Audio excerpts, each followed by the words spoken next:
تو آج آپ کے ساتھ حضور اکرم صلی اللہ علیہ وسلم کا ایک حدیث شیئر کروں گا کہ آپ اس حدیث پر عمل کریں، پھر چاہے آپ جہاں پر بھی ہو آپ کو نیکیاں ملتی رہے گی اور آپ کا ان تمام گناہوں سے نجات ہوگا۔ حضور اکرم صلی اللہ علیہ وسلم نے فرمایا کہ جو شخص سبحان اللہ و بحمدہ سبحان اللہ العظیم دن میں 100 مرتبہ پڑھے تو اس کے تمام گناہ معاف کر دیے جاتے ہیں، چاہے وہ سمندر کے جاگ کے برابر کیوں نہ ہو۔ سمندر کے جاگ کو کوئی شمار نہیں کر سکتا کتنا جاگ ہوتا ہے۔ حضور اکرم صلی اللہ علیہ وسلم نے سمندر کی جاگ کے ساتھ تشبیہ دی ہے کہ جتنے گناہ کیوں نہ ہو اس کے تمام گناہ معاف کر دی جاتے ہیں۔ کتنے مرتبہ پڑھنا ہے؟ صرف اور صرف 100 مرتبہ سبحان اللہ و بحمدہ سبحان اللہ العظیم۔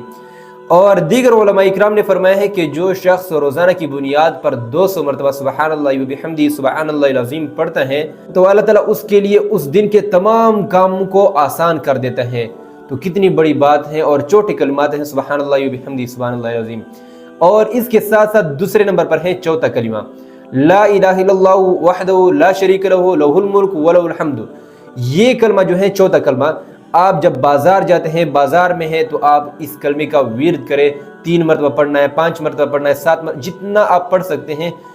تو علماء اکرام نے فرمایا ہے کہ جو شخص 3 مرتبہ اس کو پڑھ لے تو 24 لاکھ نیکیاں اس کے کھاتے میں لکھی جاتی ہیں۔ آپ سوچ سکتے ہیں کہ ہم گناہوں میں کتنے ڈوبے ہوئے ہیں، لیکن ہمارا جانا روزانہ کی بنیاد پر بازار میں ہوتا ہے، چاہے بازار چھوٹا ہو چاہے بڑا ہو۔